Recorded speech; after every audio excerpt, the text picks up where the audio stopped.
우리가 세상을 살아가다 보면은 여러 과정들이 있습니다. 때로는 쉽고 즐겁고 기쁜 과정이 있는가 하면은 때로는 힘들고 고난이 마치 언제 사라질지 참 근심이 가득한 고난이, 끝이 없는 고난이 마치 파도가 파고를 통해서 우리에게 덮치는 것처럼 쉬지 않는 그런 파도같이 우리를 덮치기도 합니다. 이것이 우리의 삶의 현장입니다.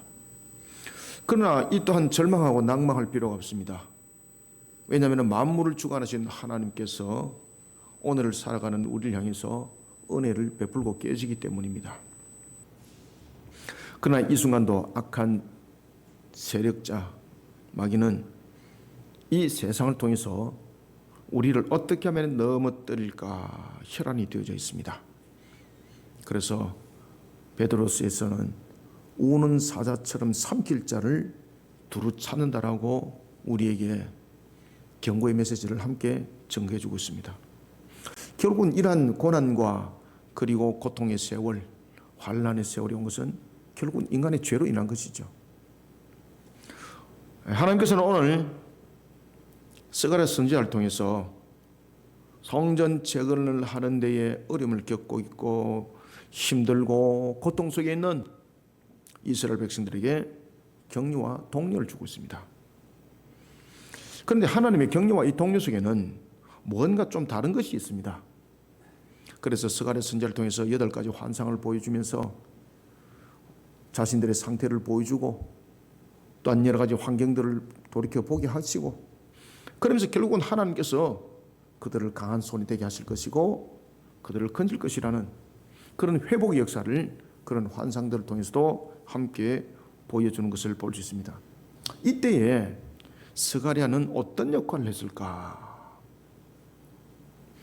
스가랴는 영적 지도자로서 자신에게 주어진 그 역할들을 이스라엘 백성들을 올바른 길로 인도하는 그 역할자로서의 쓰임을 받습니다. 그 역할자로서 충성되게 그 중심에 세워진 스가랴를 우리는 볼 수 있습니다. 우리는 어느 시대를 막론하고 항상 그 시대 위에는 목자, 지도자가 있다는 것을 우리는 흘러왔던 역사, 지금의 우리의 현재의 삶을 통해서도 우리는 돌아볼 수 있고 알 수 있습니다. 여러 가지 부분에서도 우리가 성경에서 조명해주고 있는 언약을 이루는 측면에서도 족장들의 역사를 통하여서 목자들이 있은 것을 봅니다. 아브라함이 있었고 이삭이 있었고 야곱이 있었고 요셉이 있었습니다. 그런가 하면 또한 모세가 있었고 다윗이 있었습니다. 이와 같이 목사는 그 시대 가운데 세워진 자였고 그리고 그 백성들을 이끌어가는 대표적인 자들이었습니다. 그런데 목자가 어떤 역할을 하느냐에 따라서 그 목자가 이끌어가는 그 약물이라고 할 수 있는 백성들에게는요, 그 영향력에 의하여서 그 백성들의 운명이 좌우되기도 했습니다. 환경이 좌우되기도 했습니다. 목자의 역할들이 매우 중요하다는 것을 우리는 알 수가 있습니다. 이런 측면에서 우리는 이 시대에 영적으로 세워진 목자들입니다. 지금 이 시대가 얼마나 영적으로 혼탁한 시대인지 모릅니다. 하나님께서는 예수 그리스도의 그 이름으로 세상 가운데 우리를 세우셨고 그리고 우리로 하여금 목자로서의 그 역할들을 감당하라고 교회를 세우셨고 그리고 또한 그리스도인이라는 성도를 세운 것입니다. 사랑하는 성도 여러분, 우리는 분명히 세상 가운데 세워진 자들입니다. 영적 영향을 발휘해야 될 목자들입니다. 그래서 그리스도인인 겁니다. 우리는 본인의 역할들을 잘 감당해야 됩니다. 우리는 본인의 역할들을 감당할 때 때로는 직분자로서의 역할들을 감당할 때도 있고 때로는 성도로서의 그 본인의 역할들을 감당할 때도 있습니다. 그러나 그 모든 역할들을 감당할 때는 항상 그리스도인으로서의 역할자라는 것입니다. 그리스도인이라는 것은 그저 하나의 단순한 별칭이 아니라 안디옥 사람들이 그렇게 불렀더라 라는 부분에서 저 사람들이 정말로 예수를 닮은 사람으로서 정말로 예수와 함께 그렇게 죽으려고 몸부림치구나라는 그런 별칭 속에서 비아냥거리는 속에서 만들어진 별칭이 아니라 우리는 영적인 목자로서의 그 별칭이 우리에게 주어졌고 그것이 우리의 사명으로 그리고 이름으로 이 시대에 우리에게 지금 나타나고 있는 것입니다. 저와 여러분들은 성도이면서 그리스도인입니다. 이것은 무슨 이야기인가 하면은 예수 그리스도의 이름으로서 이 세상을 살아가는 자격을 가지고 있을 뿐만 아니라 그 사명을 감당한 자로서의 목자라는 사실입니다. 우리는 이 시대에 목자입니다. 목자는 책임이 있습니다. 그리고 목자는 모든 부분에 대해서 책임만이 아니라 모든 부분에서 이끌어갈 바른 길을 제시할 수 있는 그런 부분들이 확실해야 됩니다. 본인의 역할들을 바르게 수행하지 못하게 되면 목자로서의 그 값이 있습니다. 그러면 먼저 목자로서 자신의 모습을 어떻게 갖춰가야 될까? 내가 바른 옷을 입지 않고 내가 타락한 옷을 입게 되면 타락한 목자가 되는 겁니다.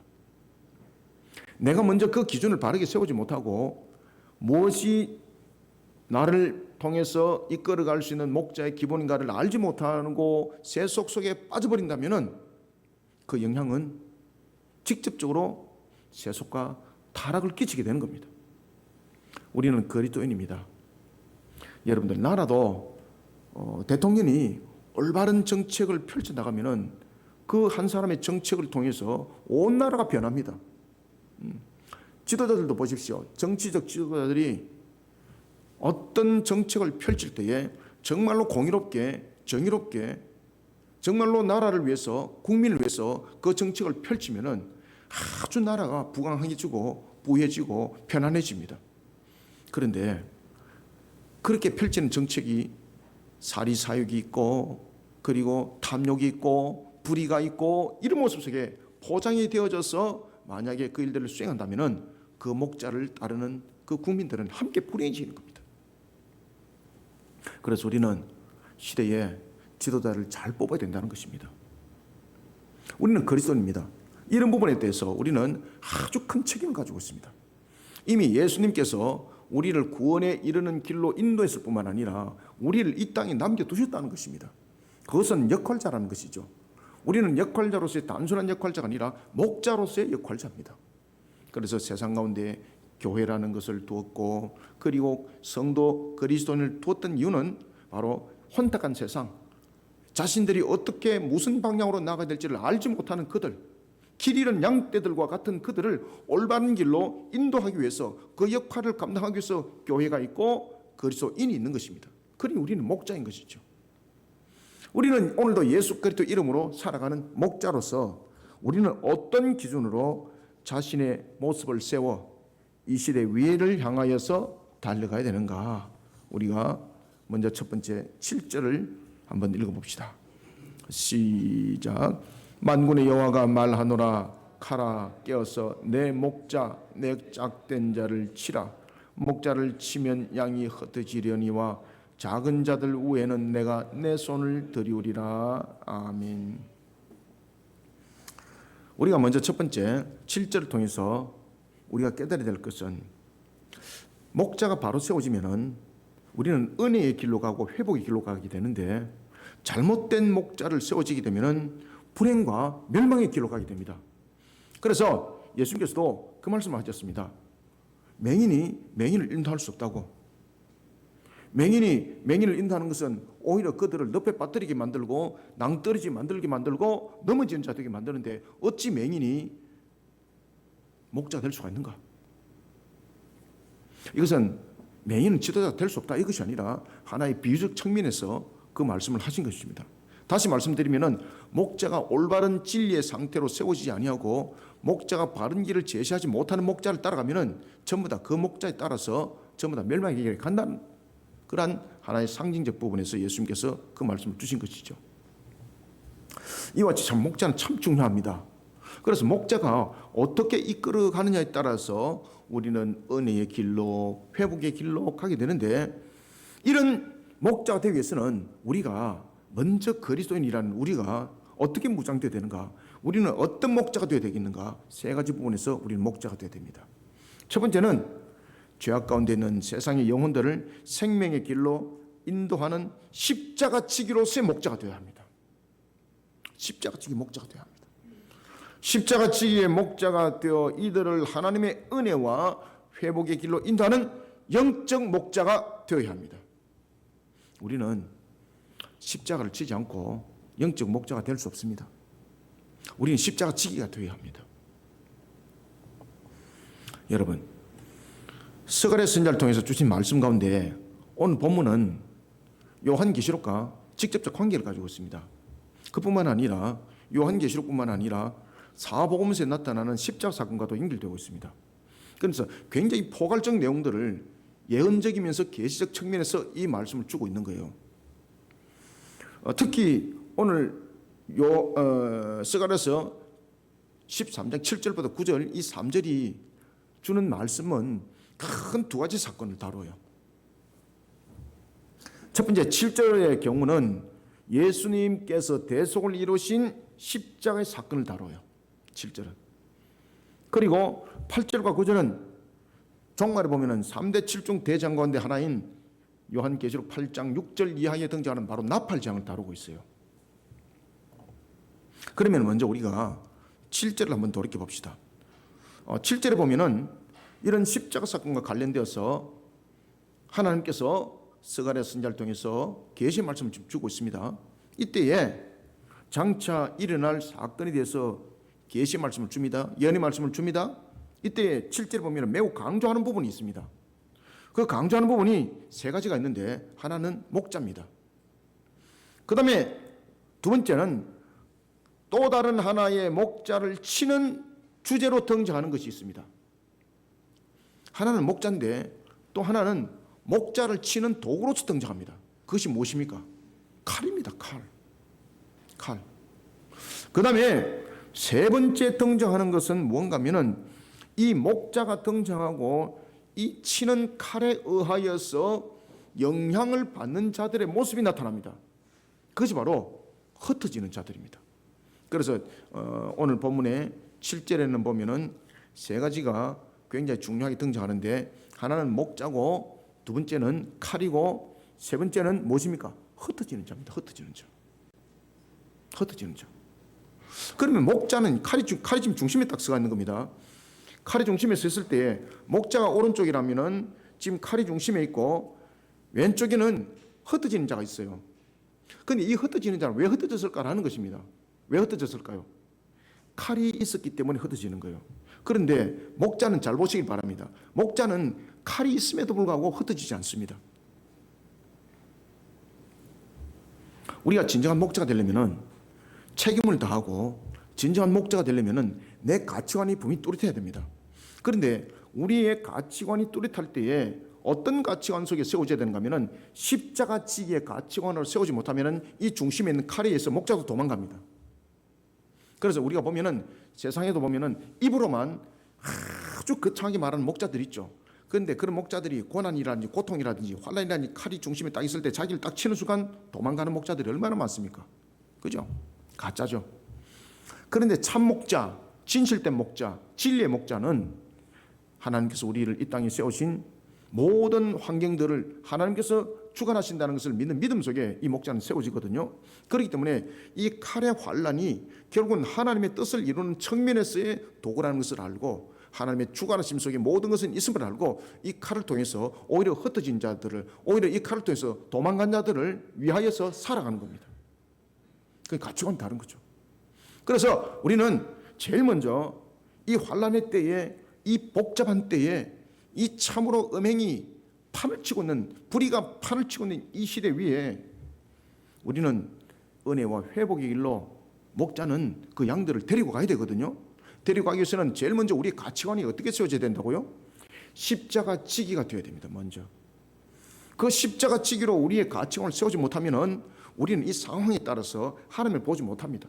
십자가 지기가 되게 되면은 이 상황을 통해서 하나님의 일하심을 보게 되는 거예요. 그런데 십자가 지기가 되지 못하면은 이 상황을 통해서 하나님의 일하심을 보이는 것이 아니라 고난과 고통으로서 자신의 육신에 먼저 가해지는 것을 느끼게 되고 자기가 먼저 도망가 버리는 거예요. 그래서 가짜 목자들은 보면은 환란이 있고 나라가 어려움이 있으면은 다 재산 팔아가지고 자신 혼자 살려고 딱 도망가잖아요. 딱 그 전부 다 그게 가짜 목자들이요. 가짜 목자들. 참 목자와 진짜 목자는요, 환란 속에 있을 때에 백성들을 위해서 환난 속에 있을 때에 공동체를 위해서 그의 생명을 드리는 겁니다. 십자가 지기가 되어야 되는 거죠. 우리가 오늘 본문에서 이와 같이 7절에서 목자가 강조되어지고 있고 그 중간에 칼이 있고 흩어진 자가 있다는 거죠. 흩어지는 자는 왜 흩어졌을까요? 칼이 들어본 거죠. 목자도 칼 보고 흩어집니다. 그런데 또 흩어진 자들은 양떼들이죠. 양떼는 더 약합니다. 목자는 그래도 책임 있고 의무감이 있고 선대에 세워진 자지 않습니까? 이 흩어진 자들은 양떼들이거든요. 양떼들은 항상 환경에 영향이 굉장히 민감합니다. 그러면 이런 흩어진 양떼들, 칼에 의해서 흩어진 양떼들이 되지 않기 위해서는 이들을 어떻게 목자로서의 그 책임과 의무를 감당해야 되는가? 십자가 지기가 되어야 합니다. 십자가 지기가 목자가 되면요, 칼의 환란 속에서도 양들이 도망가지 않습니다. 이런 대표적인 상황들이 2세기와 3세기의 교부들 속에 막 나타납니다. 그래서 저는 이 본문을 탁 읽으면서 제일 먼저 머릿속에 떠오르는 것들이 누군가 하면은, 제가 이제 고대사를 많이 연구를 하지 않습니까? 머릿속에 제일 먼저 떠오르는 것이 이그나티우스예요. 그가 로마로 압송당할 때에 그 쇠사슬을 묶여서 가거든요. 그때 그는 이렇게 표현해요. 내가 10마리의 두려움의 표범들에 사로잡혀서 가고 있다. 그렇지만 나는 그 고난사계 불 속에 내 자신이 지금 놓여져 있지만은 나는 이 길이 기쁘다. 왜냐하면 내가 가는 이 길이 예수님을 닮아가는 길이기 때문이다. 그러면서 10명의 그 보송자들에 의해서 쇠사슬을 묶여서 가는 그 모습을 저 멀리서 이그나티우스와 함께 동행하는 자들이 있습니다. 그 이그나티우스를 보는 거예요. 그 사람들이 그 목자의 모습을 보는 거예요. 그러면서 교회들에게 소식을 전합니다.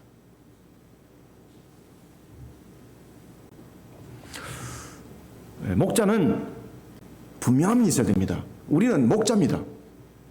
목자는 대통령과 국회의원만이 목자가 아닙니다. 부산시장, 서울특별시장 이들만 목자가 아닙니다. 우리는 그리스도인으로서 영적 목자들입니다. 우리는 구원받은 것으로 끝난 것이 아닙니다. 우리가 구원받아서 그리스도인이 됐다는 것은 구원받지 못한 자들을 옳은 길로 인도하라는 측면에서의 남겨둠입니다. 그러니 우리는 그런 측면에서 목자인 것이죠. 그런 우리는 목자로서의 바른 길을 걸어가려면 우리는 십자가 지기가 먼저 되어야 합니다. 칼, 생명의 위협을 가합니다. 목자의 자리를 이탈하게도 만듭니다. 그런데 오늘 본문에 보면은 이 목자가 그 칼의 두려움 속에도 목자의 길을 이탈하지 않습니다. 이 예언의 말씀대로 누가복음 22장 42절에 하면은 예수님은 자신의 죽음이 임박했음을 아셨음에도 불구하고 겟세마네 동산에서 어떻게 기도를 합니까? 이렇게 기도합니다. 아버지여, 만일 아버지의 뜻이거든 이 잔을 내게서 옮기시옵소서. 그게 고난의 고통, 지옥의 고통, 정말로 피하고 싶은 고통이었거든요. 칼의 고통이었거든요. 그런데 이렇게 기도해요. 그러나 내 원대로 마옵시고, 그러나 내 원대로 마옵시고 아버지의 원대로 되기를 원하나이다. 아멘. 이렇게 기도하세요. 그리고 또한 요한복음 19장 18장입니다. 18장 11절에 하면은 예수님을 사로잡기 위해서 나타난 군사와 성전 지기들, 그들을 막기 위해서 칼을 가지고 말고의 귀를 베었던 베드로, 그 베드로의 행동을 오히려 예수님은 질타합니다. 질타하면서 예수님께서 뭐라고 말씀하시는가 하면은 칼을 칼집에 꽂으라. 아버지께서 주신 잔을 내가 마시지 아니하겠느냐. 그런데 예수님께서 사로잡혔던 이 사건으로 인해서 심지어 베드로는 말고의 귀를 칼로 베었던 그 베드로, 예수님을 3번이나 부인합니다. 배반하는 거죠. 그런가 하면 요한복음 11장 16절에 하면 도마는 예수님께 위협적이고 죽음의 위기가 닥친다면 자신은 이것을 결코 용납하지 않을 것을 다짐하면서 이렇게 말했습니다. 우리도 주와 함께 죽으러 가자. 이렇게 말했던 자들 뿐만 아니죠. 베드로를 비롯한 제자들은 어떻습니까? 마태복음 26장 35절에 하면 주와 함께 죽을지언정 주를 부인하지 않겠습니다라고 했던 그 고백, 그렇게 고백했던 그들 칼의 두림 앞에 전부 다 도망갔습니다. 한 명도 안 남고. 어찌나 빠른지 번개보다도 더 빨랐습니다. 번개보다 더 빨랐습니다. 심지어 베드로는 그 현장에 있었던 사람이 나는 현장에서 너를 봤다고 말하니까 뭐라고 말하는가 하면 예수님을 저주하면서 내가 그 사람을 안다면 내가 저주받기를 원한다. 하나님으로부터 저주받기를 원한다. 막 이렇게 말을까지 하는 그런 뻔뻔스러움까지. 그게 제자들의 모습들이었습니다. 그렇게 흩어진 자들. 그래서 스가랴 13장 7절이 그것을 예언하는 겁니다. 그런데 스가랴서 13장 7절의 예언의 말씀대로 그 사건들이 전부 다 일어납니다. 그런데 스가랴서 13장 7절 보면은 그렇게 흩어진 자들, 도망간 자들, 정말로 예수님의 마음을 가슴 아프게 했거든요. 예수님께서는 베드로 자신이 예수님을 3번 부인할 것을 직접 말씀을 했습니다. 그 현장에서 베드로가 부인한 소리를 들었습니다. 알매도 불구하고 베드로의 그 말이 굉장히 마음이 아팠던 겁니다. 그래서 예수님께서 처근한 마음으로 탁 돌아서서 베드로를 보는 거예요. 베드로는 예수님을 정면으로 대할 수가 없었던 거예요. 그래서 부끄러워서 그 밖을 뛰어나가서 얼마나 울었는지 모릅니다. 그러면서 회개를 하는 거죠. 이 정도 되면은 예수님께서 십자가에서 대속을 이루고 난 뒤에 제자들을 찾아가고 싶은 마음이 생기겠습니까? 안 생기는 거죠. 그렇게 자신이 대해서 이야기를 했고, 그리고 심지어 그들은 주를 부인하지 않겠습니다 라고 말을 했을 뿐만 아니라 주님께서 그 죽음의 길을 가게 되면 우리도 함께 그 죽음의 길을 가겠습니다 라고 이렇게 말했던 그들이 한 명도 남지 않고 전부 다 도망가 버렸습니다. 얼마나 가슴 아프게 했습니까? 그러면 예수님은 어떻게 할까요? 우리들의 가치관으로 말한다면 다시는 보지 않을 것입니다. 내가 다시는 너희들하고 보지 않는다. 내가 너희들하고 같이 접촉하면 내 성을 간다. 내가 이렇게 말했을 것입니다. 그런데 오늘 예언의 말씀의 7절을 보면은 그렇지 않습니다.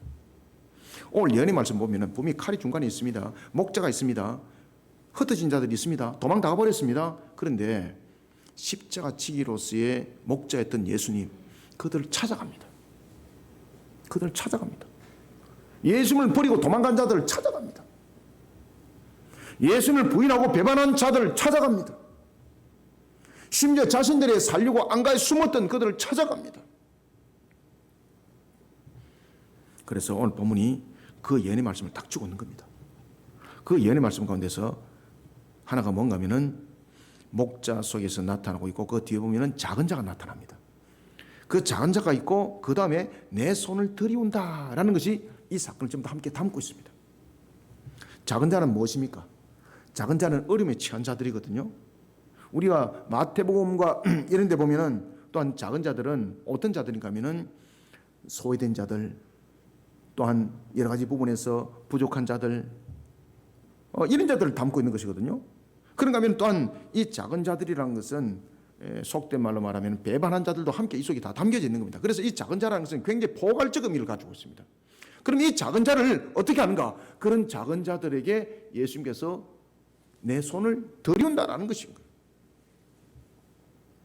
오히려 그들을 은혜의 길로, 구원의 길로 인도하는 목자로서의 그 역할들을 감당할 것이라고 스가랴를 통해서 예언의 말씀을 주고 있는 겁니다. 이게 진정한 목자라는 거예요. 그래서 예수님은 이런 진정한 목자로서의 그 가치를 그대로 실현해냅니다. 진정한 목자는 예수님 안에서 발견해야 됩니다. 그래서 우리는 진정한 목자가 되려면, 그리스도인으로서 목자가 되려면 지식이 많은 자가 아닙니다. 십자가 지기가 돼야 합니다. 왜? 예수님 안에 진정한 목자의 가치관이 있으니까. 목자는요, 지식으로 되는 것이 아닙니다. 목자는 전략이 뛰어나다고 목자 되는 것 아닙니다. 목자는 자신의 양을 사랑할 수 있어야 됩니다. 자신의 양이 자신에게 욕하고 도망갔을지라도 그 양을 찾으러 가고 그 양을 가슴으로 품는 것이 목자입니다. 열은 받지만은. 여러분도 열 받잖아요, 그죠? 저도 열 받거든요. 그래도 제가요, 다 새벽마다 우리 교인들을 위해서 기도해요, 제가. 목자로서 기도해요. 교인들 가운데서 보면 예민한 사람도 있고, 또 열심히 하는 사람도 있잖아, 그죠? 그러나, 목자로서 모두를 가슴에 기도를 해요, 여러분들. 그게 예수 안에 들어가지 않고 제가 되겠냐고요? 안 돼요, 여러분들요. 제 자신이 예수 안에 안 들어가고는 그런 기도 안 나와요, 여러분들요. 제가 그렇게 기도할 수 있는 것은 제가 예수님 안에 들어갔기 때문에 그렇게 기도할 수 있는 거예요. 십자가 지기가 돼야 돼요. 십자가 지기. 십자가 지기. 내 능력으로 가지고 있으면 그 사람 전부 다 판단해요. 이 사람은 이래서 안 되고 저 사람은 저래서 안 되고, 예? 요건 요래서 못 됐고 요건 저래서 안 되고 판단하다 보면 교인들 가지고 기도할 사람 아무도 없어요, 여러분들. 목자는 십자가 지기가 돼야 돼요. 예수님 안에 들어가야 돼요.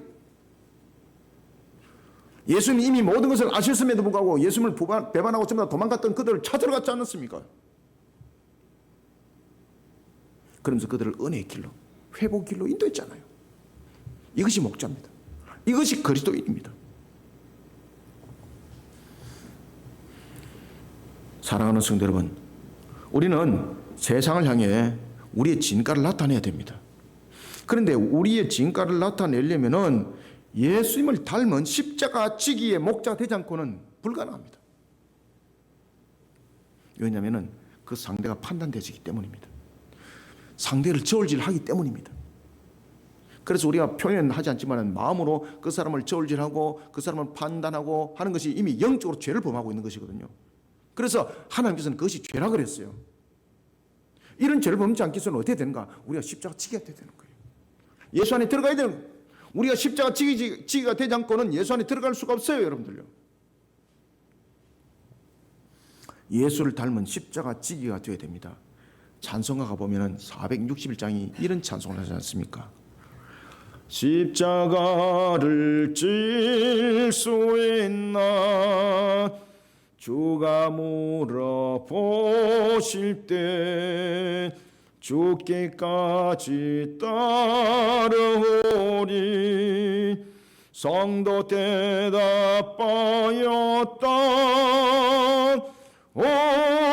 우리의 심령 주의 것이니 주님의 형상 만드소서.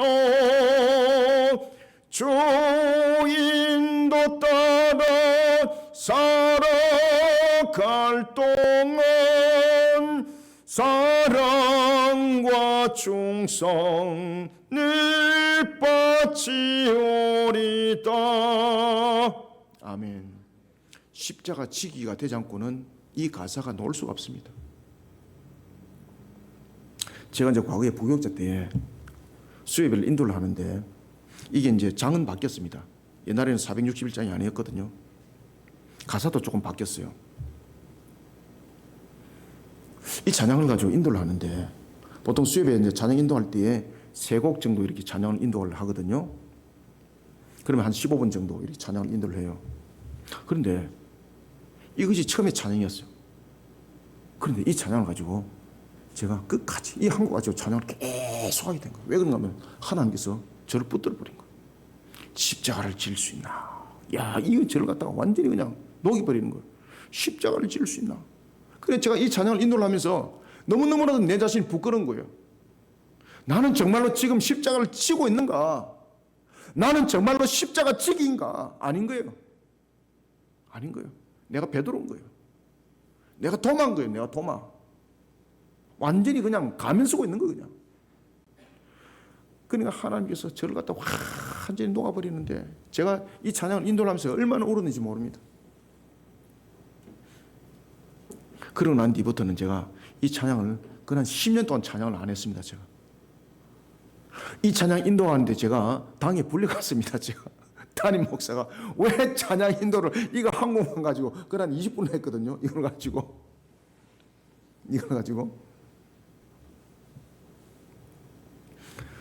십자가를 질 수 있나?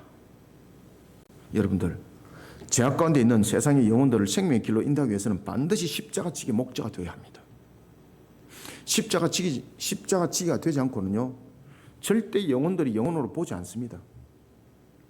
그냥 하나의 가격 또는 대상으로만 평가되어지고 판단되어질 뿐입니다. 성도와 성도의 교조도 마찬가지입니다. 서로 간의 부분에 대해서 항상 가식적인 모습이 나타나고 있는 것은 십자가 지기가 되지 못했기 때문입니다. 우리는 십자가 지기가 되어야 합니다. 그래야만이 상대가 사랑해지고, 육신의 사랑이 아니라 영으로 사랑해지고, 정말로 그를 돌아보면서 그의 영혼이 정말로 가슴 아파지고, 이런 모습들이 펼쳐지는 겁니다.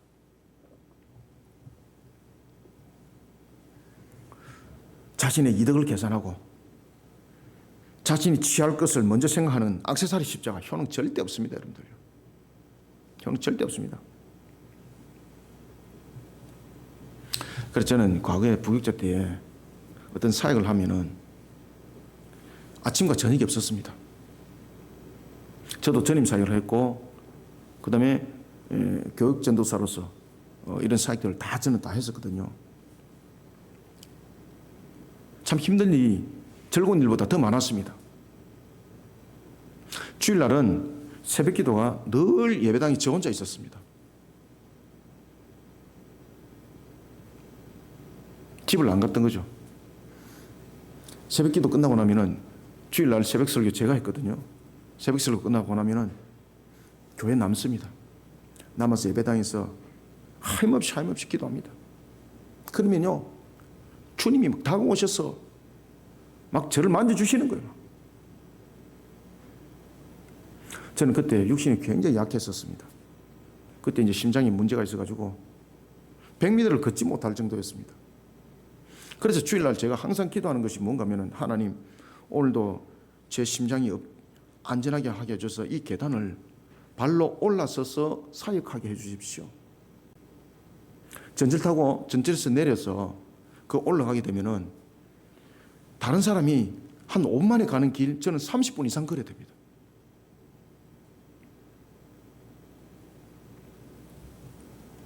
그러면서 주일날 새벽에 늘 앉아서 기도하는 겁니다. 하나님, 오늘 제가 이 생명이 거둬지더라도 주님께서 주신 사명 사역, 주님의 능력으로 감당할 수 있도록 도와주십시오.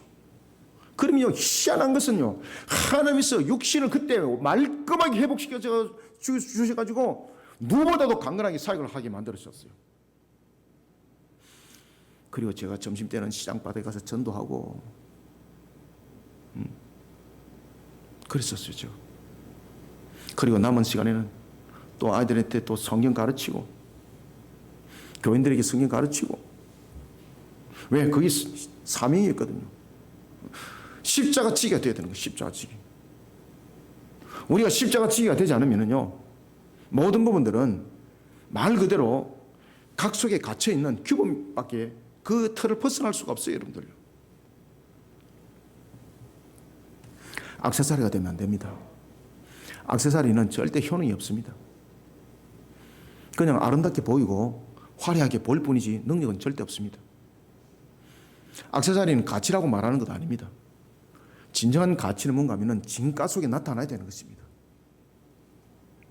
세상의 영혼들을 하나님의 은혜와 회복의 길로 인도하려면 반드시 십자가 지기의 영적 목자가 되어야 합니다. 오늘 우리가 십자가 지기의 영적 목자가 되어서 참 그리스도의 길을 걸어가는 저와 여러분들, 그러면서 세상의 영혼들을 은혜와 회복의 길로 이끌어가는 진정한 목자들이 되기를 소원합니다. 그 다음에는 두 번째는 우리는 어떻게 세상의 영혼들을 은혜와 그리고 회복의 길로 인도하는 목자가 되어야 되는가. 8절을 읽습니다. 시작. 여호와가 말하노라, 이 온 땅에서 3분의 2는 멸망하고 3분의 1은 크게 남으리니. 아멘. 자, 여기서 이 본문을 딱 읽으면서 무엇이 생각나요? 요한계시록 생각나죠? 우리는 두 번째로 8절을 통해서 영혼들을 하나님께로 인도하는 유일한 길이신 예수님의 은혜와 회복의 길을 강물처럼 세상 가운데 흘려보내며 세상 가운데 종말의 결론을 바르게 알리는 영적 목자가 되어야 됩니다. 세상은 종말에 대해서 잘 모르거든요. 그 종말에 대해서 여러분들 잘 아시는 것처럼 종말과 관련되어 있는 이단들이 얼마나 많습니까? 이 종말을 바르게 전해야 되거든요. 데살로니가 전후서도 바로 그런 문제 때문에 교회가 환란이 일어났고 문제가 발생되었던 것입니다. 그래서 사도 바울이 데살로니가를 통해서 뭐라고 말씀을 주고 있습니까? 땀 흘려 일하라. 땀 흘려 일하지 않는 자는 먹지도 마라. 왜? 극단적 종말론 속에 있었던 그들이 모든 것을 포기해버리면서 야 이제는 종말이 왔다. 우리가 뭐 할 게 뭐 있냐 뭐 이러면서 뭐 헛된 극단적 종말론을 가르쳤습니다. 그래서 사도 바울이 그럽니다. 그리고 또한 우리는 종말에 대해서 분명히 주님께서 말씀하십니다. 그날은 어떻게 온다고요? 호련이 온다 그랬어. 호련이 온다. 호련이 올 때에 번개처럼 온다 그랬습니다. 번개가 우리가 하늘에 보는 것처럼 모든 사람들의 인식관 속에 옵니다. 그런데 호련이 온다는 것은 반드시 순식간에 온다는 것이고 하나님의 방법대로 온다는 것이고 그 연원일은 아버지만이 알 수 있다고 말씀을 주고 있습니다. 우리는 그러면 그런 종말을 향해서 어떻게 살아가야 되는가? 그리스도인의 모습으로 주님이 오시는 그날까지 끝까지 우리는 종말적 삶을 살아가는 이 신앙의 자세가 매우 중요하다는 거죠.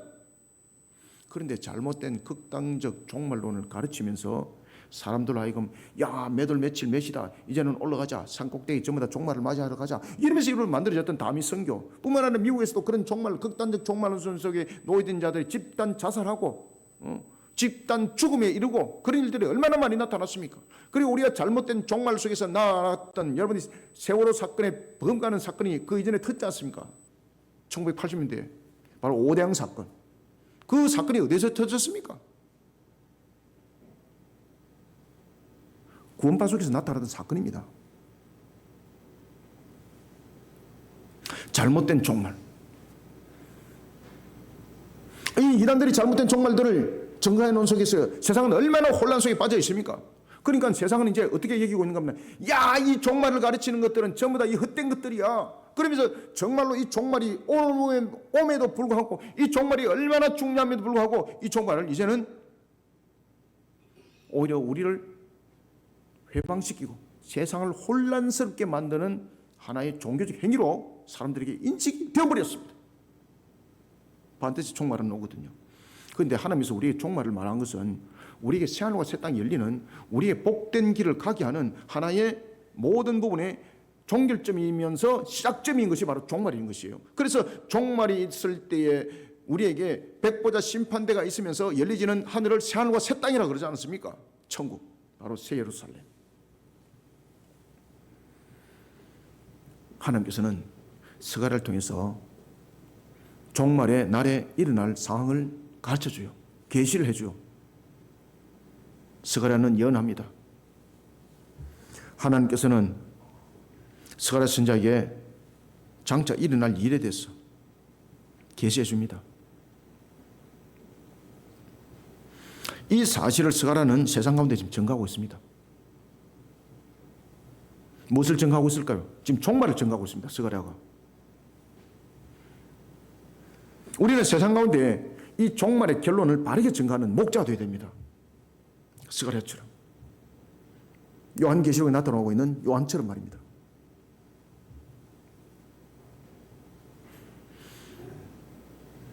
스가랴는 자신의 생각을 전하고 자신 앞에 줄 세우는 도구로서 계시의 말씀을 이용하지 않습니다. 우리가 좀 세상도 돌이켜보면은 뭐 이단뿐만이 아니라 기존적인 교회 속에도 이런 모순들이 있어요. 아, 내가 요한계시록의 말씀을 얼마나 잘 아는지 모른다. 요한계시록의 말씀은 내를 통해서만 배워야 된다. 뭐 이런 사람들이 있습니다. 자기 앞에 줄 세우는 사람들. 삼가 조심하셔야 됩니다. 계시 말씀은 그 사람 앞에 줄 세우는 말씀이 아닙니다.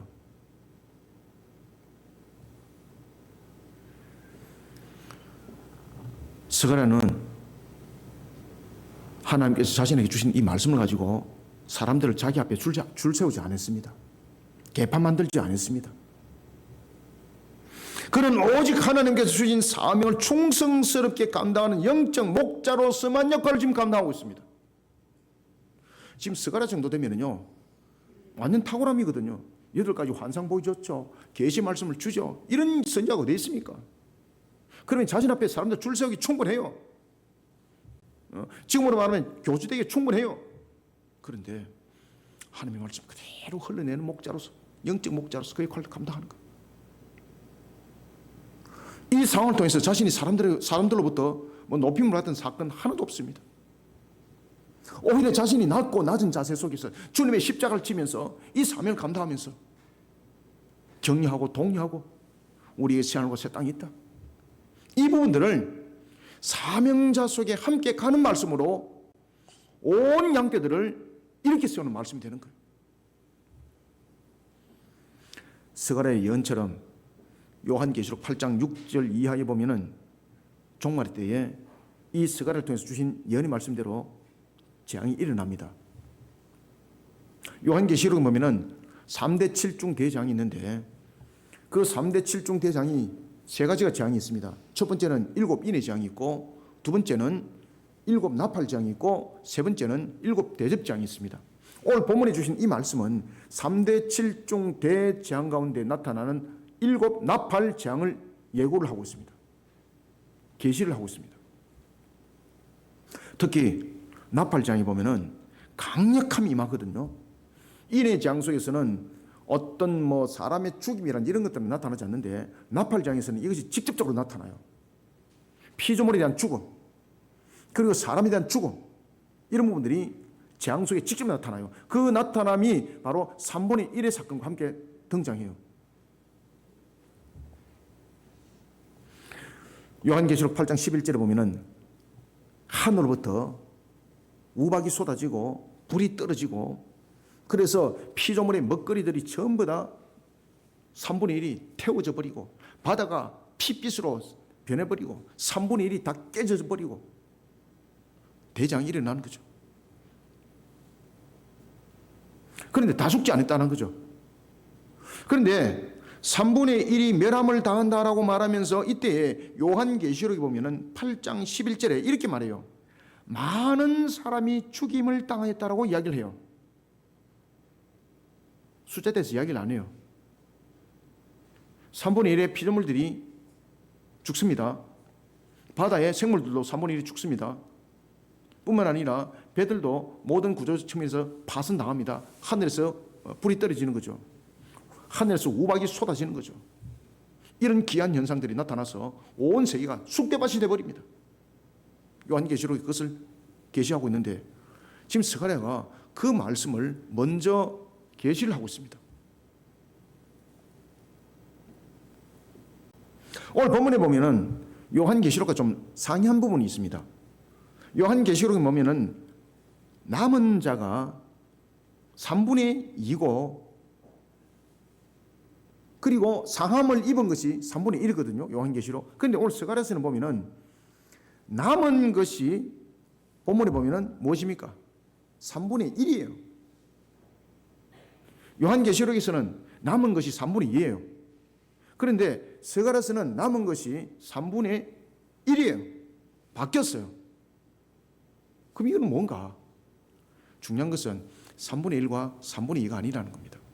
그래서 요한계시록에도 보면은 피조물의 3분의 1이 죽임을 당할 것이라 라고 말하면서 그 뒤에 사람이 뭐라고 말하는 거면 많이 죽임을 당할 것이다, 그 이야기를 딱 하고 있는 거예요.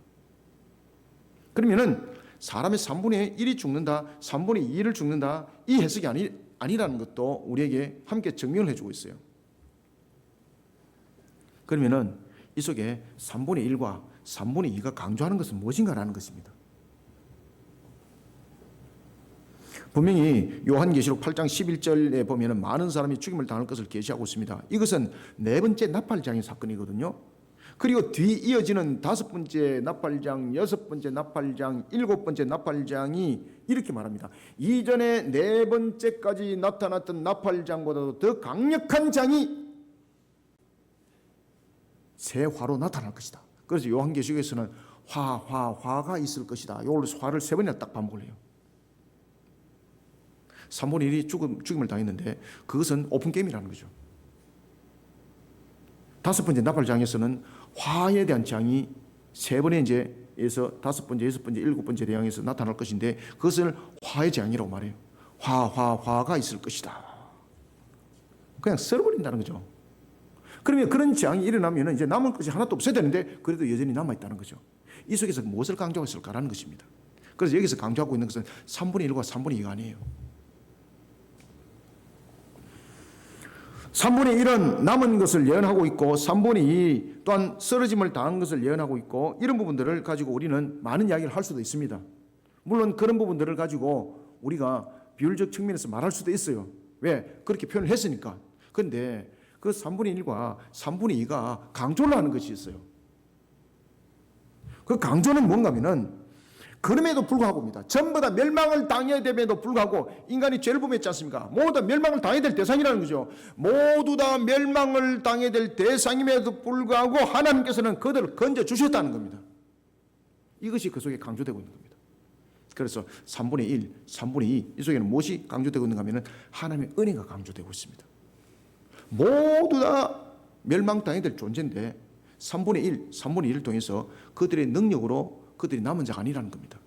그들의 능력으로 구원받은 자가 아니라는 겁니다. 하나님께서 멸망을 당하여서 모두가 멸망을 당하여서 있어야 될 그 순간인데 하나님께서 그들에게 은혜를 베풀어 주셔서 구원에 이르게 되었다라는 것을 말하고 있습니다. 이것이 여러분 종말입니다. 우리는 이런 종말을 바르게 세상을 향해서 바르게 가르치고 바르게 증거해낼 수 있어야 됩니다. 그래서 우리는 종말을 증거할 때도 성경에서 우리에게 조명해주는 건 외의 종말을 말하면 안 됩니다. 이단은 전부 다 그 성경에서 말한 외에 남은 것을 가지고 그 넘어서 이야기를 하지 않습니까? 마치 자신들이 상상도를 펼쳐가지고 그리할 것이다 뭐 이렇게 해가지고 다른 엉뚱한 거 끌고 들어와서 마치 자신이 메시아인 것처럼 그렇게 이야기를 하는 거죠. 그런 잘못된 종말관들 때문에 진정한 종말관이 묻어져 버리고 있습니다. 스가랴를 통해서 예언의 말씀대로 하나님께서 구원하시기로 예정한 3분의 1, 그 구원을 위해서 예수님은 이 땅에 성육신 하셨습니다. 그리고 이들을 구원의 길로 인도하기 위해서 예수님은 자신이 대속의 제물이 되어 주셨습니다. 3분의 1과 3분의 2 이런 부분들은 이런 과정들을 설명하는 겁니다. 3분의 1과 3분의 2가 강조되는 것이 아니라 이 과정을 통해서 그러면 이 3분의 1은 어떻게 구원받았는가? 이 3분의 1은 그러면 어떻게 구원받을 것인가? 자신들의 능력으로 아니라는 겁니다. 자신의 능력으로서는 자신들의 모습으로는 인간은 전부 다 죄인입니다. 죄는 반드시 그 값이 있습니다. 모두 다 어떻게 된다고요? 3분의 1도 안 남습니다. 10분의 1도 안 남습니다. 전부 다 멸망입니다. 그런데 3분의 1이 남았다는 거죠. 요한계시록에도 보면 3분의 1 사건을 계속 다루고 있는 것은 무엇을 말하고 있는가 하면 전부 다 멸망을 당해야 됨에도 불구하고 하나님께서 어떻게 은혜를 베푸사 이겁니다. 은혜를 베푸사 그들을 구원의 길로 인도하셨네. 이것이 종말론입니다. 우리는 종말은 우리에게 반드시 기다리시는 날입니다. 불신자들은 종말은 두려움의 날이지만 우리에게는 잔치의 날입니다. 세상 사람들에게 종말을 지금 어떻게 가르치고 있는가 하면 공포, 두려움, 반드시 피해야 될 것. 그런데 우리가 가만히 보니까 종말의 성경에서는 뭐라고 말하고 있는가 하면 종말은 악한 것을 향한 하나님의 심판이라고 그랬습니다. 그리고 악한 것을 향한 세상의 심판이고 하나님께서 택한 백성에게는 새로운 길을 열어주는 것이 종말이었습니다. 그리고 우리는 종말을 기다려야 되는 것이고 우리는 종말을 반갑게 맞이해야 되는 것이에요. 그래서 종말의 날을 혼인잔치라고 말하는 거예요. 성경에서는. 종말의 날은 무슨 날이라고요? 혼인잔치. 여러분들 평생에 제일 기쁜 날이 무슨 날인가요? 나는 개 타는 날이 제일 기쁜 날입니다. 여러분들 제일 기쁜 날이 뭔가 혼인날이거든. 혼인잔치. 그래서 종말을 무슨 날이라고 성경에서는 이야기하고 있습니까? 혼인잔치, 혼인잔치. 아시겠습니까? 그래서 우리는 이런 바른 종말관을 가르쳐야 되고 바른 종말을 통해서 세상으로 하여금 하나님을 다시 바라볼 수 있는 그런 목자로서의 영적 길을 조명하는 자가 되어야 된다는 것이요. 자, 8절을 함께 다시 읽어봅니다. 시작. 여호와가 말하노라 이 온 땅에서 3분의 1은 멸망하고 3분의 1은 거기 남으리니. 아멘. 멸망받을 자가 3분의 2이고 구원받을 자가 3분의 1이라는 것은 구원받은 자보다 구원받지 못한 자 수가 더 많다는 것을 통해서 하나님의 은혜를 지금 강조하고 있습니다. 두 번째, 하나님의 은혜만 강조하고 있는 것이 아니라 자신은 구원받을 자격이 이 속에 있다 없다 아무도 없다는 것을 또 함께 강조하고 있습니다. 마태복음 22장 14절은 증거합니다. 천국 혼인잔치에 청함을 받은 자는 많지만은 어떻다? 그 잔치에 택함을 입은 자는 적다라고 분명히 이야기를 하고 있습니다. 그래서 이 3분의 1은 그것을 강조하고 있는 겁니다. 3분의 1은 아시겠습니까? 스가랴를 통해 예언의 말씀 가운데 3분의 2는 마가복음 22장 14절에 많다라는 뜻입니다. 무엇이 많다는 겁니까? 혼인잔치에 초청받은 사람은 많대. 저와 여러분들이 밖에서 복음을 전하는데 그들을 우리가 천국잔치에 초청하잖아요. 얼마나 많은 사람을 우리가 초청해요? 그들이 얼마라고? 그들이 3분의 2라는 거예요. 아시겠습니까? 그래서 3분의 1과 3분의 2는 지금 상징적 의미 쪽에서 지금 다가오고 있는 거예요. 이렇게 우리가 복음을 전하는 사람들 많습니다. 수많은 사람들이 복음을 접했습니다. 그런데 복음 가운데 혼인잔치에 올 자는 3분의 1밖에 안 된다는 거예요. 그 3분의 1은 무슨 뜻입니까? 적다는 뜻이에요. 적다. 많다와 적다를 상징적 의미 속에서 보여주고 있는 것이 바로 이 계시 말씀이에요. 3분의 1은 바로 마태복음 22장 14절에 혼인잔치에 청함을 받은 자는 적다는 뜻이에요.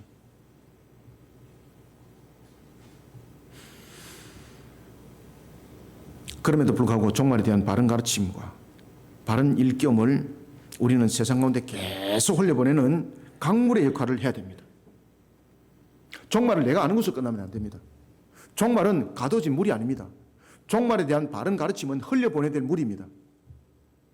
세상 가운데 건강한 물을 흘려보내야지 건강한 식물이 자라고 건강한 생물체가 나타납니다. 종말에 대한 바른 사상을 우리는 세상 가운데 흘려보내야 됩니다. 그래야만이 세상이 건강해집니다. 지금 이단들이 이런 거짓된 종말을 가지고 세상을 얼마나 지금 병들게 만들고 있습니까? 그러면서 피지스미 가가지고 지금도 강제 노역을 하고 있는 그런 종말관에 사로잡힌 자들 있지 않습니까? 지금 우리는 건강한 종말관을 가지고 바른 성경관에 세워진 종말관을 가지고 혼인잔치의 이 종말관을 가지고 우리는 세상 가운데 강물처럼 이 종말관을 흘려보내야 되는 것입니다. 끊임없이 그 강물의 역할이 우리의 목자 역할입니다. 강물이 멈춰버리면 생명체는 더 이상 살아날 길이 없습니다. 종말을 바르게 증가하는 강물의 메시지가 무의미한 것처럼 느껴져도 세상 가운데 계속해서 흘려보내야 됩니다. 우리는 매 순간 종말의 끝이 우리 속에 닿는 그 순간까지 우리는 영혼들을 하나님께 인도하는 측면에서 종말의 바른 신앙관을 흘려보내야 되는 것입니다. 영혼들을 하나님께로 인도하는 유일한 길인 예수 그리스도의 은혜와 회복의 길이 이런 바른 종말관 속에서 만들어집니다. 건강한 신앙관들이 세워집니다. 그러니 우리의 종말관 속에서 가장 핵심적인 것은 무엇입니까? 주 예수를 믿으라. 그러면 너희 집이 구원을 받으리라. 이것이 종말관의 핵심이잖아요. 사람들은 종말의 핵심이 뭔가 하면 무너지고 불태워지고 이게만 강조점이 있는 거예요. 그런데 우리의 종말관에서는 제일 핵심이 무엇입니까? 혼인잔치예요. 혼인잔치. 이 혼인잔치는 주 예수 그리스도를 믿으라. 그러면 너와 네 집이 구원을 받으리라. 이 핵심의 결론이 맺어지는 것이 바로 종말의 결론이에요. 여러분들요. 종말에 환난은 분명히 옵니다. 종말에 환난이 오는 것은요, 하나님께서 악한 자들을 멸망하기 위함이었어요. 저와 여러분들은 그 길을 어떻게 한다? 우리는 그 길을 피하는 길 속에 우리는 보호처 속에 놓여지게 되는 것입니다. 따라서 주 예수 그리스도를 믿으라. 그러면 너와 집이 구원을 받으리라는 것은 종말의 환난의 극점에 이르렀을 때도 하나님께서는 우리를 지켜보신다는 거예요. 하나님께서 은혜를 베푸사 3분의 1 그 남겨둔 자 반드시 하나님께서 그 구원의 일로 인도하는데 어떤 환난 속에서도 지킨다. 그 은혜가 그 3분의 1 가운데 있다. 그러니 주 예수 그리스도를 믿으라. 그러면 너와 네 집이 구원을 받으리라. 이런 혼인잔치에 나갈 수 있는 그 길들, 그 방법들, 그 방향을 가르쳐 주는 것이 건강한 종말론의 강물이 되는 것입니다. 영혼들을 하나님께로 인도하는 유일한 길인 예수님의 은혜와 회복의 길을 강물처럼 세상 가운데 흘려보내야 됩니다. 여기에 대해 바른 길을 제시하는 영적 목자 되지 못하면 그 값 또한 주님께서 저와 여러분들에게 묻는다는 사실을 기억하셔야 됩니다. 나를 이 땅에 두신 하나님의 뜻을 세상 가운데 바르게 전가하는 종말의 영적인 목자의 길을 걸어가는 우리 모두가 되기를 소원합니다. 마지막으로 세 번째는 우리가 어떻게 은혜와 회복의 길을 제시하는 목자가 되어야 되는가? 9절을 한 번 더, 9절을 마지막으로 읽습니다. 시작. 내가 그 3분의 1을 불 가운데 던져 은같이 연단하며 금같이 시험할 것이라. 그들이 내 이름을 부르리니 내가 들을 것이며 나는 말하기를 이는 내 백성이라 할 것이요 그들은 말하기를 여호와는 내 하나님이시라 하리라. 아멘. 와, 이거 아멘. 하늘이 열리지 않습니까? 이 한 절이 하늘이 보입니다. 그냥 새하늘과 새 땅이 보입니다. 자, 여기에서 분명히 불이 있고 연단이 있습니다. 불과 연단은 무엇입니까? 태워지는 것이고 고난과 고통이거든요. 그러면 우리가 대체로 고난과 고통 속에서 나타나는 것은 무엇입니까? 불평, 원망 이거잖아요. 근데 오늘 본문을 잘 보십시오. 이 과정을 거쳤던 자들이 입술에서 무엇이 나타납니까? 여호와는 나의 하나님이십니다. 이 찬양이 온다는 거예요. 이 찬양이. 이 상상이 됩니까 이거?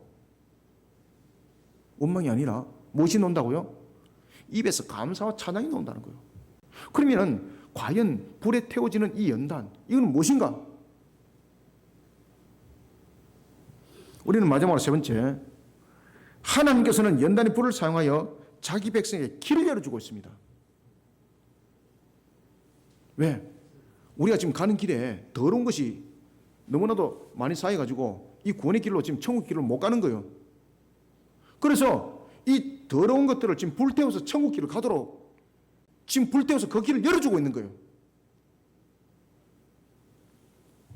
하나님께서는 연단의 불을 사용하여 자기 백성에게 길을 열어주고 있으며 하나님께로 나오는 길이 막히지 않도록 은혜를 베풀고 계신다는 사실을 세상 가운데 전가하는 영적 목자들이 되시길 바랍니다.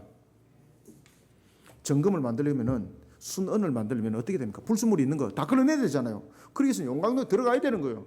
우리 정철장님 용광로 있지 않습니까? 공장에. 그죠? 용광로 왜 돌립니까? 이 분리하는 것이거든요. 제품을 만들기 위해서 그 불순물을 제거하는 것이거든요. 유형을 만들기 위해서 또한 그것을 녹이는 거거든요. 단순하게 녹이는 것이 아니라 불순물을 제거하는 분리 작업들이 그 연단 과정 속에서 나타나는 거예요. 풀물불은. 금이 그냥 금이 되지 않습니다. 금이 금되기까지는 이런 재련 과정을 반드시 거칩니다. 우리가 천국 가기 위해서 이 더러운 찌개가 있으면은 내 자신은 금인데 더러운 찌개가 있으면은 그냥 광물입니다. 못 가는 거예요. 그러면 어떻게 되는가? 이 더러운 찌개 부분들을 떼내야 되는 거예요. 이것을 바로 연단과 불로 통해서 하나님께서는 그 모든 것을 진행해 나간다는 겁니다. 그러니 그 연단 과정을 거쳤던 자들이 원망과 불평과 그리고 또한 분명이 아니라 그 과정을 딱 연단 과정과 불 과정을 딱 지나오면서 나중에 딱 보니까 분명히 고통은 있었고 혼란이 있었는데 나중에 보니 이것이 은혜였다는 것을 알게 되는 겁니다. 그러니까 그의 입에서 나오는 것이 여호와는 나의 하나님이십니다 라는 이런 감사와 찬양과 고백이 나오는 거예요. 이게 스가랴 선지자는 3분의 2는 멸망당하지만 3분의 1은 남을 것을 예언합니다. 그런데 이 3분의 1이 아무런 문제가 없기 때문에 구원의 반열에 세워진 것이 아니라는 사실을 계시하고 있습니다. 3분의 1은 은같이 연단하며 금같이 만들기 위해서 불 가운데에 던져질 것을 예언하고 있습니다. 연단과 불. 은과 금을 재련하기 위한 도구입니다. 은과 금은 광물로부터 분리되는 과정이 분명히 있어야 됩니다. 소수인 3분의 1이 구원의 반열에 세워지는 것이 자력적 구원이 아니라는 것을 지금 말하고 있는 겁니다. 그의 더러운 죄악을 씻어내는 과정을 반드시 거쳐야 된다는 겁니다. 이것을 스가랴 선지자를 통해서 지금 계시해주고 있는 거예요. 그래서 요한계시록에도 보면은 3대 7중 대장 가운데서 7번째 인해장과 7번째 나팔장은 스가랴를 통해서 계시해줬던 그 말씀처럼 하나님께서 구원하시기로 예정한 자를 죄악된 세상으로부터 구별해내는 연단과 불의 과정이에요. 하나님께서 구원하시고자 했던 그 자들은 그 속에서 멸함을 당하지 않아요. 이런 과정을 거쳐서 하나님의 품 안으로 들어오는 구원의 백성의 수가 세상의 타락을 즐기는 수보다도 훨씬 적다고 말하는 것이 3분의 1이에요. 그러면 남은 3분의 1은 어떻게 될까? 호요호시가 잘 먹을까? 천만에 여러분들요. 그래서 요한계시록 16장 1절 이하에 보면 대접장이 나타납니다. 7대접장. 이 7대접이라는 것은 갖다 붓는다는 뜻이거든요. 나팔은 부는 역할이에요. 고난을 통해서 자기 백성을 부르는 역할이에요. 대접은 뭔가 하면 형벌이에요. 형벌. 용서가 없다는 거예요. 그냥 갖다 부어버린다는 거예요. 불을 그냥 갖다 부어버린다는 이야기예요. 누구? 마귀에 속한 자들 3분의 2 우상 숭배자들. 탐욕과 불의 속에 있는 자들, 정욕 속에 빠지는 이런 자들, 권력을 탐하고 누리는 자들, 마귀에 속한 자들 전부 다 대접장에서 다 갖다 부어버립니다. 다 끝내버립니다. 그래서 불의 장이 그 속에 많은 겁니다. 그때에 3분의 1, 다시 말하면 나팔장을 통해서 부름 받은 그들에게는 이 대접장이 전혀 적용이 되지 않습니다. 그래서 요한계시록은 보호처에 그들을 보호할 것이라. 그래서 교회가 있는 겁니다, 여러분들요. 마지막 종말 때에 교회는 방주입니다. 그래서 교회는 규모 큰 교회가 있는 것이 아니라 조그마한 교회들이 골골마다 보호처의 역할을 하면서 흩어져야 합니다. 왜? 방주의 역할을 해야 되니까.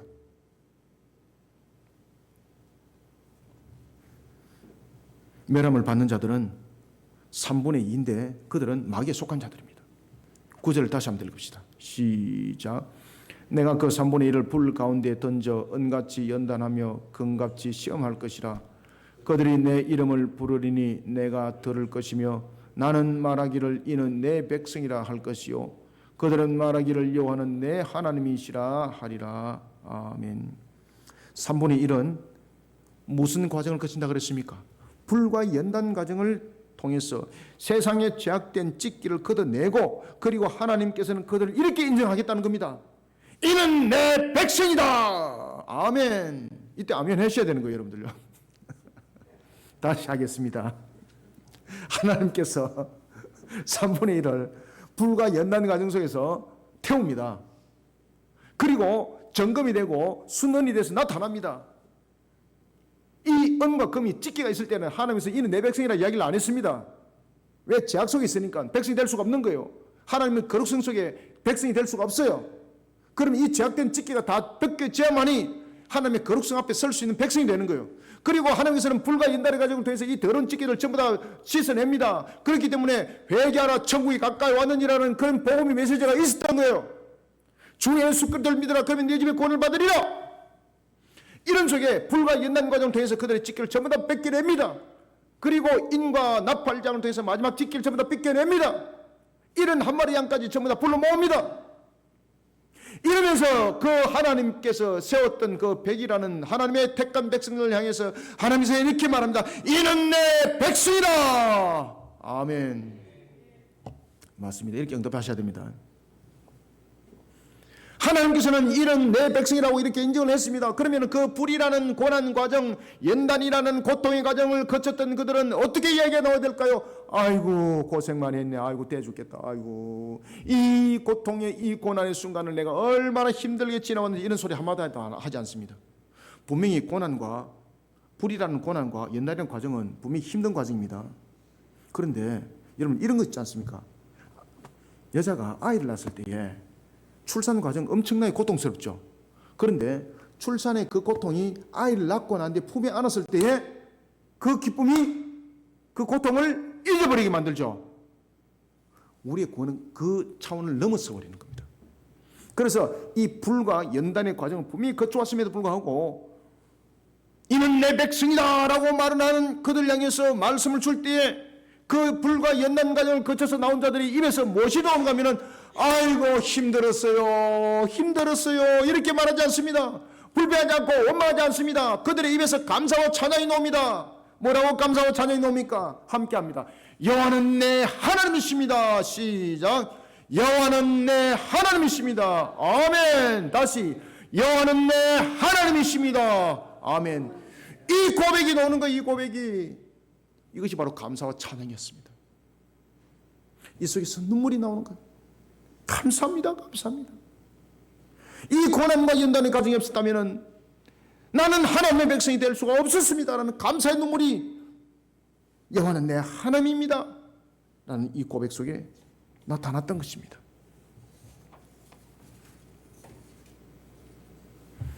불과 연단 그 과정을 거쳤던 자들의 입에서 원망과 탄식과 하소연이 아니라 감사와 찬양이 입술이 됐던 겁니다. 여호와는 내 하나님이시라. 사랑하는 성도 여러분, 하나님께서는 연단의 불을 사용해서 자기 백성에게 길을 열어주고 있습니다. 죄악된 더러운 찢기를 뽑기 위해서 지금 불과 연단을 사용하고 있습니다. 하나님께로 나오는 길이 막히지 않도록 은혜를 베풀고 계십니다. 하나님을 믿으시길 바랍니다. 그래서 신앙으로 반응해야 됩니다. 신앙으로. 제가 늘 말씀드리지 않습니까? 제가 세 권의 책을 느헤미야 시리즈와 연결지어서 지었는데 첫 번째 책이 무엇입니까? 신앙으로 반응하라. 두 번째, 하나님이 기억하는 자. 세 번째, 해 뜨는 데부터 해 지는 데까지. 그죠? 그 제목들이 다 있는 거죠, 이유가. 우리는 이런 사실을 세상 가운데 바르게 전개해야 됩니다. 우리는 이런 스가랴와 같은 영적 바른 목자가 되어야 합니다. 오늘도 우리는 바른 목자로서 스가랴처럼 하나님께서 주신 사명을 바른 종말관을 세상 가운데 바르게 증하면서 혼인잔치, 종말은 혼인잔치예요, 여러분들요. 기쁨의 날이에요. 고통과 환난의 날이 아니에요. 고통과 환난의 날은 불신자들이에요. 고통과 환난의 날은 우상숭배자들이에요. 우리는 우상숭배자 아니잖아요. 우리는 구원받은 자들이잖아요. 그런데 이 종말을 말하면은 우리는 고통과 혼란, 환난과 이런 속에서 자꾸 이야기를 하고 있는 거예요. 분명히 그 혼란과 고통은 와요. 그렇지만 그 환난과 고통은, 종말의 환난과 고통은 우리와는 관계가 없는 거예요. 왜? 마지막 날에 가해지는 대집장은 우리와는 관계없는 자입니다. 우리는 종말은 혼인잔치요, 혼인잔치. 바른 신앙관, 바른 종말관을 이와 같이 스가랴처럼 바르게 증거해 나가는 영적 목자가 다 되시기를 소원합니다. 말씀을 맺습니다. 하나님께서는 스가랴를 영적인 목자로 세웠습니다. 그리고 그 시대를 영적으로 건강하게 지금 세워나가고 있습니다. 성경에는 보면은 목자에 대해서 두 가지를 이야기합니다. 하나는 선한 목자고 또 하나는 악한 목자입니다. 선한 목자는 창세기 31장 38절 이하에서 나타나는 것처럼 성실합니다. 자신의 양을 잘 돌보는 거죠. 자신에게 주어진 사명에 대해서 그 양떼를 보살피는데 게으름을 부리지 않습니다. 그리고 사무엘상 17장 34절 이하에 보면 다윗처럼 그 양떼를 지키기 위해서 선한 목자는 용감합니다. 자신의 생명을 아끼지 않고 곰과 사자를 지켜나갔던 다윗처럼 자신의 양떼를 지키는 일에 용감합니다. 그런가 하면은 누가복음 2장 8절의 말씀처럼 선한 양떼는, 선한 목자는 자신이 따르는 양들에게 믿음을 줍니다. 자신을 분명히 지켜줄 것에 대한 믿음을 줍니다. 이런 선한 목자들이 되시길 바랍니다. 반대로 악한 목자는 요한복음 10장 12절에 보면 사꾼입니다. 비겁한 거죠. 완전 자기 그냥 뒷담화 그냥 호주머니에 닦아넣기 바쁘고. 그리고 출애굽기 2장 17절의 모습처럼요, 무자비합니다. 아주 자비롭지 못합니다. 무자비합니다. 무자비. 그리고 에스겔서 34장 2절과 3절의 말씀처럼 아주 불성실합니다. 그리고 이사야서 56장 11절과 12절처럼 이적입니다. 아주 악한 목자들이죠. 사랑하는 성도 여러분, 세상의 영혼들을 생명의 길로 인도하는 십자가 지기가 되고 종말을 바르게 증거해내는 예수님의 은혜와 회복의 길을 강물처럼 세상 가운데 흘려보내는 하나님께서 세우신 아름다운 영적 목자로서의 그 역할들을 온전히 감당하기를 오늘도 주님의 이름으로 축원합니다. 하나님 감사합니다. 주께서 오늘도 우리에게 열어주신 생명의 말씀 고래양식 우리 모든 성도들에게 하나님의 능력의 말씀이 되게 하여 주옵소서. 비록 종의 입술을 통하여 증거되어졌지만은 어찌 이것이 능력으로 발휘될 수 있겠습니까? 하나님께서 주신 말씀이 우리 모든 성도들에게 은혜가 되고 꼴이 되고 양식이 될 수 있도록 이 시간도 은혜 담비를 부어 주시옵소서. 우리에게 진정한 바른 영적 목자로서의 길들을 가기 위하여 참으로 우리가 십자가의 지게의 길들을 가고 그런가 하면 또한 바른 종말관을 세상 속에 건강한 신앙관을 증거해내는 흐르는 물이 되어서 오늘도 사명 감당하는 목자 되게 하여 주옵소서. 우리 자신이 먼저 하나님을 향한 믿음이 없이 어찌 바른 목자관으로 세워지겠습니까? 우리에게 하나님의 주신 말씀이 꼴이 되고 양식이 되는 그리스도인의 목자관을 세워 주의 뜻을 세워나가게 도와주시옵소서. 따라서 오늘도 주신 말씀이 우리 모든 성도들에게 은혜가 되고 꼴이 되고 이 한날에선 금의 말씀이 되어서 이 시대를 이겨나가는 목자의 관이 되게 하여 주시고 목자로 세워지는 자들의 주어진 말씀이 마음 반석에 각인되게 하여 주옵소서. 예수님의 이름으로 기도드립나이다. 아멘.